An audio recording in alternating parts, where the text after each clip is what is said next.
Charles says 406. Look at Charles taunting us. 406. See, this is what we do. We just pick the time that's a minute after when we actually go on. Yeah.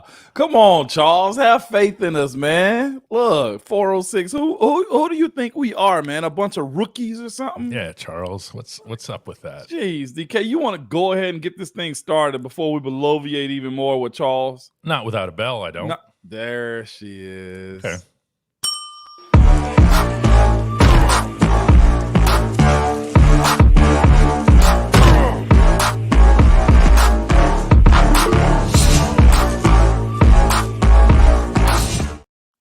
Jen wants to know what it is that we're talking about today, and I've got an idea here, Moan. I want to know how you feel about this group of wide receivers and whether or not the Steelers need to add this offseason. And if so, to what degree? Well, like what do you think there is to say about Deontay Johnson, George Pickens, Calvin Austin, the whole group? I think it's a good group. Here's the thing. I think Calvin's the number 4 until he can define a role like a Tyreek Hill. Is that fair to say? If we're talking about incorporating him, he is still going to be your 400 yards a game max type of guy that's going to get you some gadget stuff. I hope he excels even more in special teams. I'm not discounting him as a pro. I think he's been a consummate pro. I think he's been really good of a professional athlete so far for the role he's been asked of for this team. When you look at the other guys that are on this roster, when it comes down to the wide receiver position, I think you got a solid 1 and 2, and then it's everybody else. I look still at what Cincinnati had, right? If we're speaking about wide receivers. Yeah, that's kind of the standard. 2, 3. Yeah, it really is. So I do think we're a guy or two away from having a very solid wide receiver group.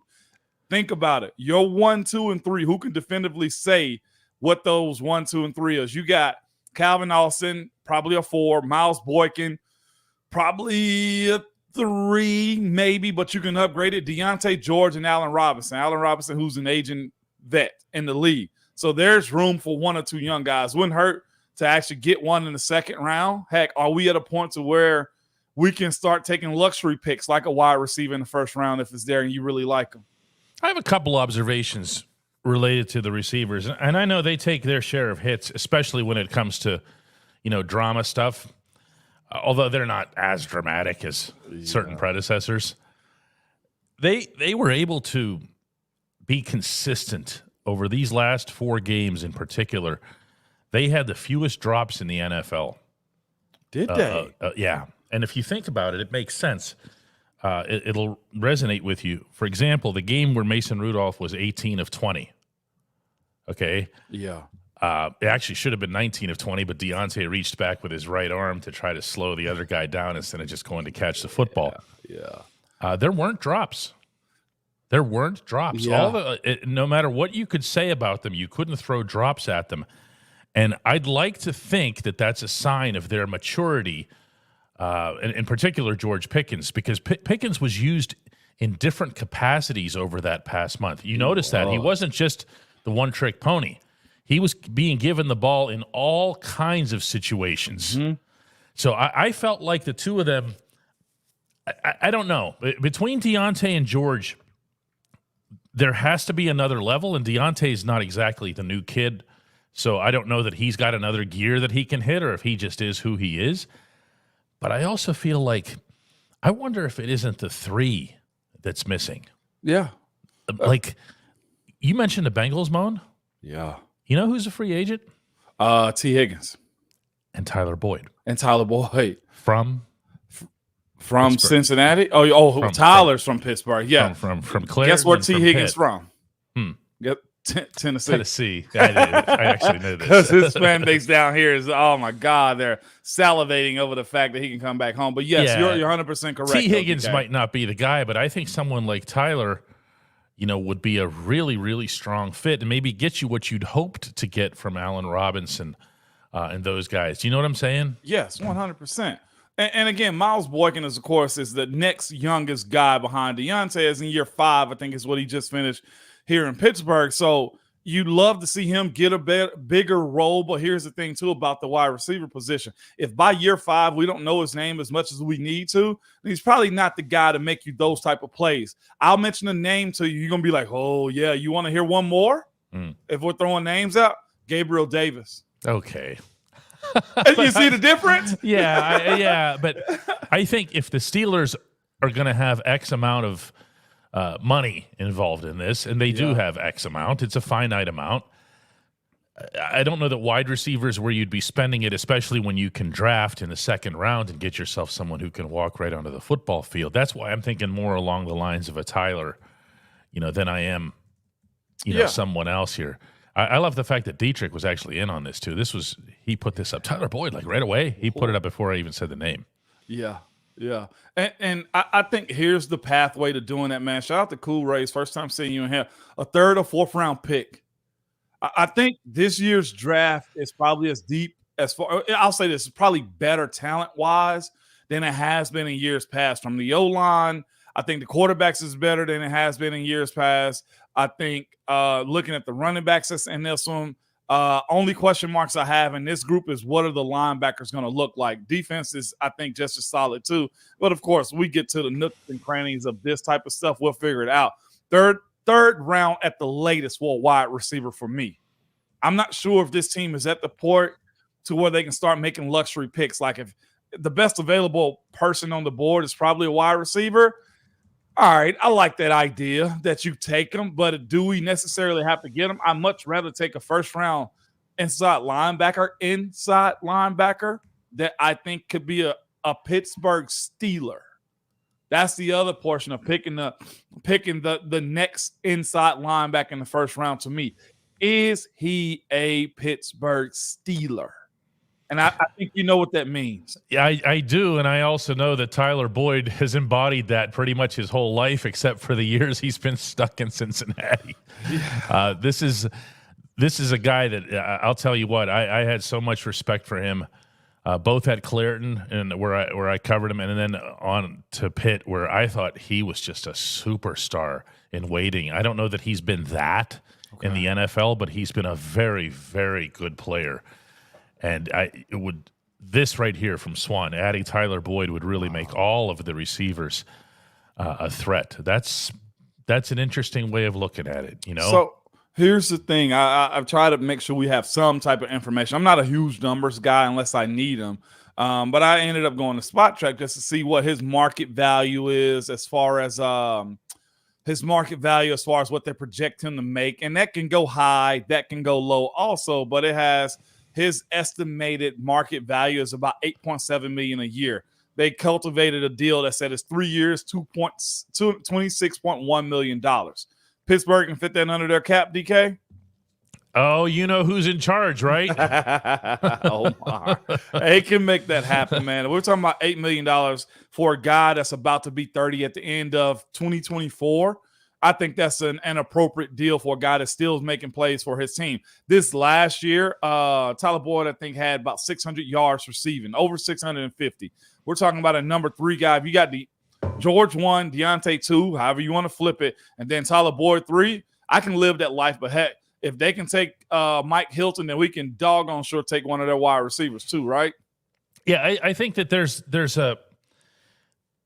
a healthy outlook to keeping not just an open mind, but an aggressive thought process toward the wide receiver position. Okay, as I feel like, especially over the final month, once Mason Rudolph came in and you started to see what they would look like as an NFL offense, that certain things kind of got exposed. And I know a couple people have already mentioned here in the comments the fumbles. I mean, I don't know that fumbles are something – that's fixable is what you're saying. Yeah. Okay. I don't know that fumbles are a reason, unless somebody really has some kind of crazy issues with it. You can coach that out of somebody, generally speaking. What you can't coach are the crazy things that George could do. What you can't coach is the route running that Deontay offers. Oh, my. So there's – and by the way, as long as we're talking about poaching Bengals – you want them back? I never never wanted him to leave. You know that. Want him back. DK want that old thing back, man. I never. I'm on record. I can go back and find you the footage. I was not at all happy with not keeping Mike Hilton, and they made that a conscious decision. Like, this is just a disposable player. We'll go get another one. And then they go and get, and to his credit, Arthur Millette came in and was a player, and we saw he's still a player over this past weekend. Arthur made some significant plays. Steelers need a corner, a dynamic corner, slot corner, nickel guy and who's able to get back into the backfield, make some things happen. Nobody on this roster was doing that. Look at all the crowd. I want Mike Hilton back. I'm still mad he left, man. Hilton was a big loss. And Cam Sutton, for the role that he played for us too in the slot when he was playing in the slot, is another one. I know he got put in the blender. Yeah. Not the day to bring up, not the week to bring up Cam Sutton. But how many people have been put in that same blender with Mike Evans in Tampa Bay, though, DK? A lot of people have been put in the Mike Evans blender. Mike Evans, 30 years old, and he showed he still got it, didn't he? Can we talk about that for a second too? Let's do that right before that we get to the only to the segment other that thing. matter. Yeah. The age thing, DK. Yeah. The age, does it matter more and matter less in today's NFL than it once did? You reported in the era where guys still lived hard. Football training wasn't a year-round thing. They didn't go to warm area places to train the way they do. I know you got Jerry Rice, and I know you got guys of that liking. But I think we probably need to increase the age gap when we start viewing these guys. Because if you're asking me, will I sign Mike Evans? The answer is yes, and I'm not even thinking about it, DK. At 30 years old. I am. Yeah, the catch with and Evans and you and I talk about this all the time. And I got to throw DeAndre Hopkins out there too, that had another 1,000-yard season himself. That guy. The problem is the difference between those guys and someone like a Miles Boykin is what? Is they've proven it already? Nah, Boykin's on special teams. Oh, special teams. And when you're bringing in the older receivers and they're just standing on the sideline for most of the game, you're not getting the best use out of your 53. So it's got to be somebody who can still play. And the thing they loved about Miles is also a terrific run blocker as a wide receiver. I mean, Miles was joke about it. He was the red flag when he'd come onto the field. That, hey, everybody, here comes a run play. It's me, number 13. But they do have needs at the position. They do have needs at slot corner, and it's going to be interesting to see how they attack that, how much money they have, how much Omar can free up. Fascinating free agency. Cat Manada correctly points out, by the way, that we love Miles Boykin. Yeah, we do. That is accurate. I think, Miles Boykin's going to have a show. He's going to have a show? This guy, you want to talk about smooth and well-spoken. Get out of just here. Just a complete pro. I'm serious. Yeah. I don't know that I could see him like in a Ryan Clark type role because that's more of a hot take Stephen A kind of thing. Okay. But I could see him doing the weather. Just good at whatever, huh, DK? Is that what that is, man? That's it. Now let's go to the weather with Miles Boykin. Well, thanks, Caroline. Why is that always the go-to name? Thanks, Caroline. You like that? There's a few in this market here in Nashville. It's funny you say that. You have Carolines? Oh, my gosh. I think it's like 2 or 3 of them here. We're talking about wide receivers, and you asked me about this group, and I love to show this too. Dwight pointed out Deontay Johnson did clean up his running east, west, and south, and did more decisively run north this season. And you could tell it was at the front of his mind. And true to himself, when he saw a legit play that he could add some yards onto by doing that backward running thing, more often than not, those did not get blown up. And the drops too. Did he have a couple moments? Yeah. We had a game where he was frustrated about catches, and it was like, well, you had the touchdown in the end zone, remember? Mm-hmm. But he worked at it, and you could tell the same way I look at George Pickens and we're discussing the fumbles, right? Mm-hmm. You expect them to get better. Exactly. When we come back, we're going to tackle the only segment that actually matters. And that's Ramon. Let's do this right way.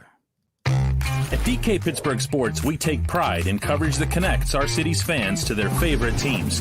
Now, that connection's stronger than ever. Introducing our all-new state-of-the-art app. Find expert inside reporting and original podcasts. Check live box scores. Track the latest stats. Chat it up with our community of thousands of fans, all in one place.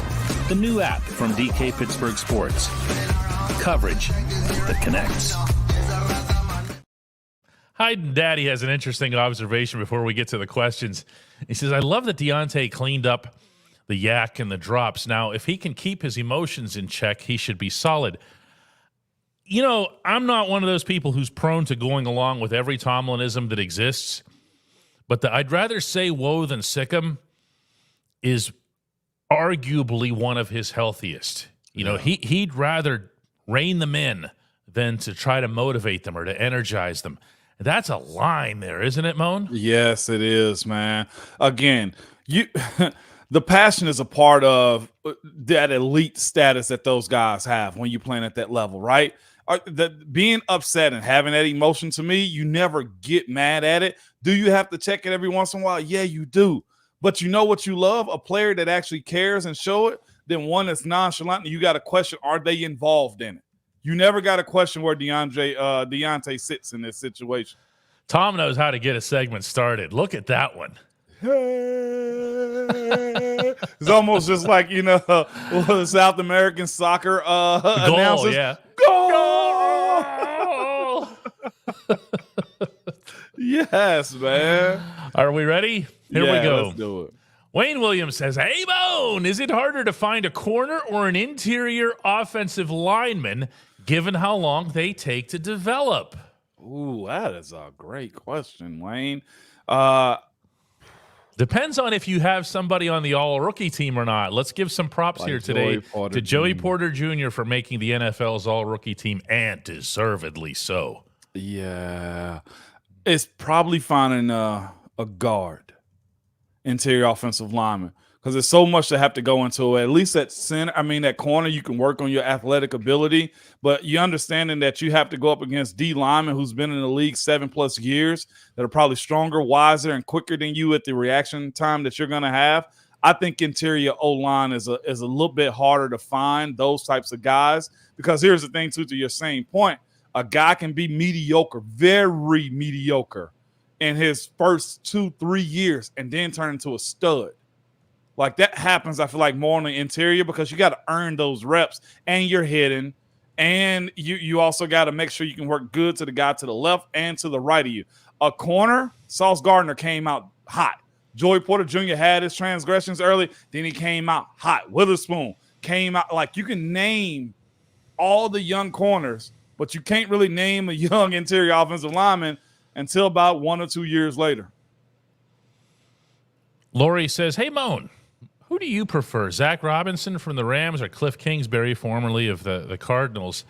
Is there an offensive coordinator name that you're waiting to hear that they might be interviewing? Is there a name that's attached to any of this right now where you think, man, this guy would be a nice fit for Pittsburgh? No, not off top. Yeah. I'll be lying to you if I did. Cliff Kingsbury, to me, I don't know what he's going to be.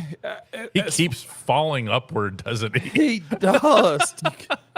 he does, man. And for the life of me, I love that people get opportunities, but this retread sometimes gets kind of old. And the only reason I won't give you that name right now is because there may be somebody in another room somewhere that's probably more – he's probably more capable of doing the job than those guys you named. Cliff Kingsbury, to me, I'm hesitant to say, because to see his play calling ability, I need to either go back to college or try to see what he did with Kyler Murray, and that wasn't the greatest. Act that he had. Yeah, I think where the coordinator situation is concerned, first of all, patience is advised. When you're doing a legitimate outside search, yes, the musical chairs start getting filled. Yes, you start getting a little nervous because, there's a guy we could have had, we should have had. But chances are really good that if you want somebody, I can't remember where this was, in the NFL just a couple of days ago, there was either a coach or a coordinator of some kind who was in the building. It was a coordinator who, once he was in the building, And that's the terminology that gets used, right, Moan? Once you're in the building. Yep. What came out of there was we're not letting them leave, which sounds really ominous, right? Mm-hmm. But they're not. They're going to end up with him in one of those offices with the lame framed photos and nothing else in it that nobody actually uses. Yeah. They hand him a pen and a paper and say, you're not leaving until you sign this. Yep. When the Steelers have that individual, they're going to know, but it's different when they go to the outside, isn't it? Yeah, and here's the thing, too. If we're talking about them going to go get someone, I was told today by somebody that's been in the NFL for a very long time that when you are trying to steal somebody else's OC or quarterback coach or running back coach, wide receiver coach, that ownership on the team that they're currently on has to sign off on that. They actually have to say, yes, you can leave and go sign to Pittsburgh. Any ownership can turn down a coach leaving other than the head coach. Right. Although in the process, the way the process works is you're not even interviewing unless No. you have that permission. So you're not doing the tour. So when you hear of a Robinson or whoever making their way around the NFL, they've already gotten permission from the Rams to do that. Yeah. The Rams have had some high-quality coaching over the past 3-4 years, and that's the tree that you want to be picking from. I know everybody loves that term, coaching tree. Joshua Dobbs says, hey, Moan, center or tackle in the first round? Rule of thumb is unless he's a bona fide first rounder, you do not take a center in the first round like that, okay? I'm sorry to tell you, but Marquises are very few and far between. So, yeah, if we're going to talk about O-line, you go tackle in the first round. Tackle is where you go. Where was Marquise drafted in the first 18. round? 18? 16 or 18. I think he was 16 and Mike was 18. Don't ask me how I know that. It was some. I know the two of them were real close in the draft. But my goodness, you want to talk about a spectacular draft pick? Yeah. Oh my gosh! I mean, seriously, 18th overall in 18. 2010. Yeah, and I got to see when Mike was because there were 17 players taken before Marquise. Yeah, and I'm sure Mike there were was some good 15. ones. Yeah. You want to hear what's funny about that? So Marquise went 18 before the CBA changed, and Mike went 3 picks ahead of him at 15. Marquise got more money than he did because the CBA changed, so he used to mess with him about that. It's like, yeah, you went higher than me, but I got a bigger signing bonus than you, man. Bill Pastor says, hey, Bone, regardless of what quarterbacks are in camp, what input, if any, do you think a new coordinator would have in determining the starter? Who determines the starter, Moan? That is collective, head coach and OC, honestly, in the team. Yeah. That's what it's going to be. You're going to see the plays that are being made. Here's the thing, too. You can't let somebody else make a decision for you, and your job is counted on it, too. If he likes his quarterback better, he's probably going to have to go with that quarterback and finally settle in. Somebody's feelings are going to be hurt. But here's the thing. Has Coach T ever cared about somebody's feelings, DK, when it come down to winning and losing? Yeah. Who? A little bit. Who? He has his guys. He has his guys, but those guys probably step up to the plate, too. Mm-hmm. In those moments. Because he trusts them, right? Yeah, because he trusts them. Carrie says, I'd like to invest some money and get Patrick Queen. Don't do that. I saw that. I'll take Patrick Queen, and I'll take Roquan Smith, and I'll take, But how do you let Patrick Queen leave Baltimore, though, too? Yeah, no. Yeah. Caleb says, hey, Bone, isolating Najee Harris from the offensive line. Is there a reason that he seemed to change his run style in the latter half of the season the last 2 years? Do you think he changed his running style the last 2 years in the latter parts? I almost feel like Najee works better under pressure. The latter part of the season, when this team is in crunch time and stuff's got to be done, I think we did see him run harder. My advice for Najee would be this, very respectfully, go talk to Le'Veon for a lot of different reasons, whether that's pass catching, whether it's run style, whether that's communicating with the O-line to figure out what's going to work for him, because I do feel like, Caleb, to your point, he got a better understanding how the group was blocking for him. Now, again, I know you said isolating Najee from the O-line, but you almost can't. Yeah. If they're not blocking for him the way you need them to, then they need to say something. And maybe they did that later on in the season. I heard Derrick Henry, who I think runs exactly like Najee, and Najee runs like Derrick Henry. the communication that he had with his O-line when he was getting those 2,000-yard seasons was that group would come talk to him and say, hey, Derek, you should have probably stayed front side right here or back side, or he would. It's vice versa. There's a lot of that going on when you speak about guys needing to run and stuff like that. But I would highly suggest him to go probably have a conversation. And maybe he don't need to. Maybe he's talking to Marshawn Lynch. I don't know. But Le'Veon know what it takes to play in there and transform yourself and transform your body the way he needed to in his contract year and stuff like that. There's Antoine says, hey, Moan, how do you feel about Kenny Pickett skipping his exit interview? He didn't do that. He did, and that's what I was wondering. Like, it wouldn't make no sense for him to do that. But just because that's up on the board here, I use the opportunity to clear that up. I think Antoine, you're getting confused with Kenny not being around for the final media access. Okay, that's just us. Okay. You know what? I've heard media people cry about players not showing up for that. Yes, you have. It wasn't me. I know it wasn't you, but that is one of do I think players should be somewhat available? Yes. Get your 5 minutes and move on. Yeah. But to be upset that players choose not to show up when it's voluntary in those moments, that's catty. I'll throw in a couple of things while agreeing that can be catty from a reporter's perspective, just to try to explain why any of us might feel that way. The main reason is that we don't see this player again for months. Okay, and if you're somebody who's long-term with the Steelers, then your voice carries some weight, and we value it. We want to hear what you have to say. The other part of it is that, man, if you hadn't talked after the final game, that's the ones where you really get it. Like, if you're not in a position where you were available after the final game, then we really didn't get your thoughts on the end of the season or how you did for the year or anything. So from a content perspective, as opposed to being catty or whatever, that's the way that I would think of it. If there was somebody that I really wanted to hear from, actually, to be honest with you, one of them would have been Kenny. Yeah. But that's a big difference between that and an exit. Exit interview means a coach. Yeah, that's one-on-one. You know, so shouldn't captains show up? Yeah, we can do that. I don't want to make more of it than it is. I think Kenny's got real issues toward becoming an NFL quarterback, and this is not one of them. Stanton Smith says, hey, Moan, when the time comes, should there be an effort to sign Najee and Jalen to extensions? Najee, of course, has a fifth-year option that's going to be exercised, estimated at being around 6.6. Yeah, and Jalen's still, that's it. He's a running back. Wow, I actually thought it was higher than that. It's actually dropped down. Oh, yeah. It was holding about 8.8, wasn't it? He's a running back. Wow. Okay. Mm-hmm. Yes, I do think if that's the value pick for it, absolutely you go do that. And to say what kind of deal Najee gets even after that, 3 for 24, 8 a year, that's about what you're talking about in that market, unless he goes bananas and add a big-time pass catching into his foray of tools that he uses. I got one, DK. It's really good. Hopefully I didn't lose it right here. What you got? Right here. There it is. There we go. From Brian Jonker. What up, Brian? He goes, how can a mediocre guard get snaps to sharpen their skills? The special team snaps help.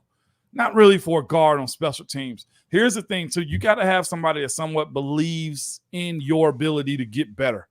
That's how getting better on the O-line does. Nobody comes out ready-made. Joe Thomas, probably one of the main ones to ever just do it like that. Like, we're looking at dudes, the left tackle right now, I think it was Andrew Thomas for the Giants in New York.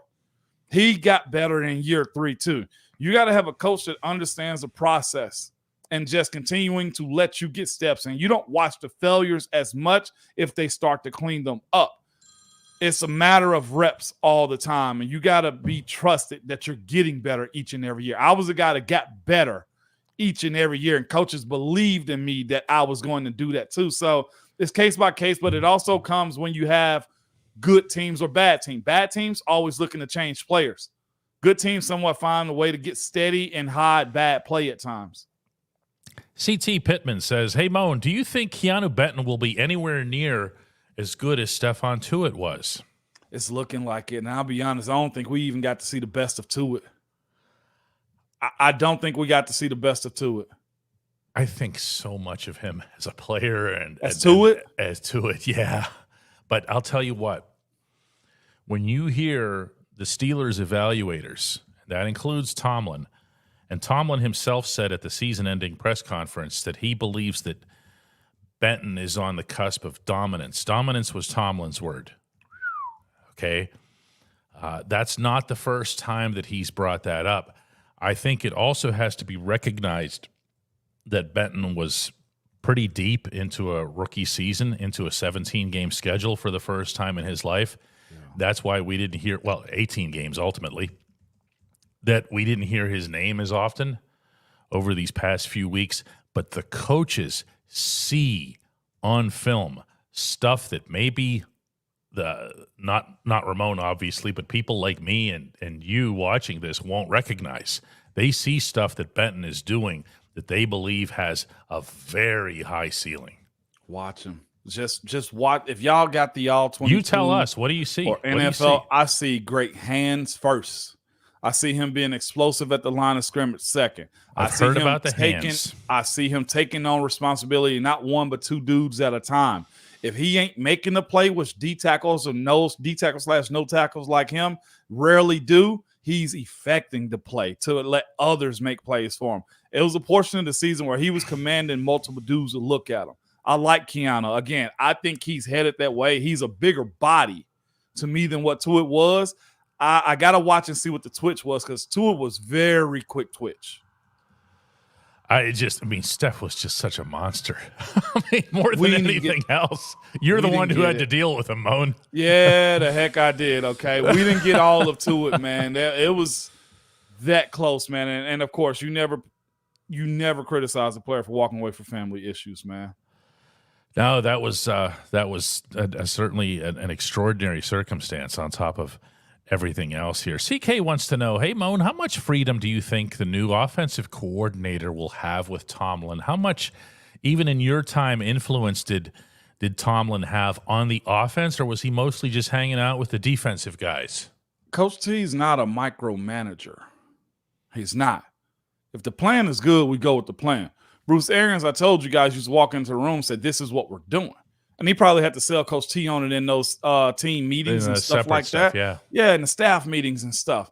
But he don't really get in the way. Does he probably have a little bit of say-so with the defensive calls and schemes of how you go attack it? Yeah, because that's in his DNA. But as far as the offense, if it's good and competent, he don't really say much about it. He just don't, unless it's one of those AFC North game where it's understood we got to run and control the line of scrimmage first. We can't get cute. But there's also been times where Ben has come out against Cincinnati and say, we're loading them up. Let's go. Through the air is how we're going to beat them this week. Just being smart, honestly, is what it's about. Dwight Jefferson says Benton hops around like a much smaller man. Dude's agile. Greg says hopefully when Benton gets into NFL shape, he'll be a dog. And Moan, when we talk about NFL shape and we talk about second-year NFL shape, what is Tomlin's emphasis on that specifically and why? Conditioning only. Conditioning. How long can you go for us? How have you conditioned your body to last? When they get tired, where are you at? Physical conditioning precedes anything else is what he's preaching. Can you stay available for us? And can you go for us? That's all that matters in year two. Because here's the thing. The mental part should come. The strong part should go. But can you physically go long over 17 games? That's what he's worried about. Nova gets the final question for today, and it's a good one here. It says, hey, Moan, when is Mason Rudolph coming on? I can't wait to hear from the guy that I supported for 6 years, says Nova. There's a lot of people who want to hear from him. There's probably even more people who'd want to hear from him in a fun, relaxed setting. I think if you guys remember what Mason was like whenever I was interviewing him up in Buffalo, he was still upset and and emotional and everything else. He still carried himself great, but it's not the same thing. We've seen whenever Ramon has had people on here, it's a different vibe, especially when Kevin Colbert was on. I've never seen that side of him. If y'all hadn't seen the Kevin one, go back and the Marquise one too. Marquise owe us a part 2. For sure. Vinny's was good, and so was Roosevelt Nix, man. Yeah, I'll bring it live. Here's the thing about live too. I'm gonna protect my guys, people. Okay, the comments. Let's be professional about them, about how we go about it too. Okay, but I just text Mason. DK and I got to have a phone call here real soon about that too. But yeah, Mason's gonna come on and it will be live. That's outstanding. And when that happens, by the way, I'm going to be getting out of the way. It's just going to be the two of you guys, just like you're sitting at the stalls right next to each other, the way you did on the south side, and I'll be poking my head around in comments and so forth. Yeah, is that a plan? That's a plan. Nah, he should hit me back relatively soon, and he said he should settle in this week. So I asked him, "Hey, this week works." So we got Wednesday, Thursday, Friday. What day would y'all prefer? They don't care. I don't care. Friday banger, man. Let's do the little outro and come right back. No doubt.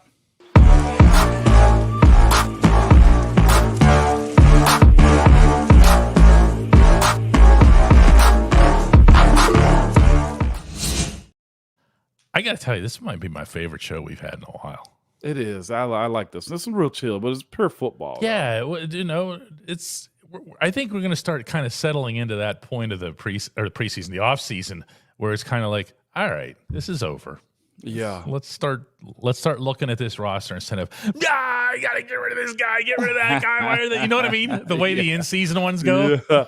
That's because you had a team that actually went to the playoffs too. Like, we buried that. I know they lost, but the team that beat you also lost also. Ha! Something like that here. Pittsburgh Fun says, whatever's good for Mason is good for us. Yeah. I'll try to get him before he goes to Alejandro's farm and stuff. So Mr. CJ Jr. wants to know that Freaknik's not coming up. Nah, no Freaknik this time. We will not talk about that. No? Speaking of Alejandro, let me hit him up too. It's time to get him on. Yeah, Hovain wants to know if Steph ever comes around. I haven't seen Steph. I haven't heard from Steph. I did try to reach out once just as a human and didn't hear back. And again, you just respect that, and I respected his boundaries, and I think I've heard that from a lot of his former teammates, Ramon included, where you tried, it doesn't come back. You just give him his space and respect it. You know, there's if he makes the choice to come around, to reach out to his friends like Ramon, like others, especially Cam and so forth. Now, that's different, but we would just. I'm all distracted here because Ron Slay came in. That's my guy. He should be doing his radio show right now, man. He just wants to share his rage, though we just said that this is a chill show now. Look, he's even got people saying Ron Slay dog. Okay, more like Ron Slay Vol. Okay, but DK, I got a head kid, got a basketball game. I put APBs out for Al and Mason this week. Okay, so maybe we get a Thursday, Friday back to backer. We'll do it tomorrow. Bye bye. See you good people.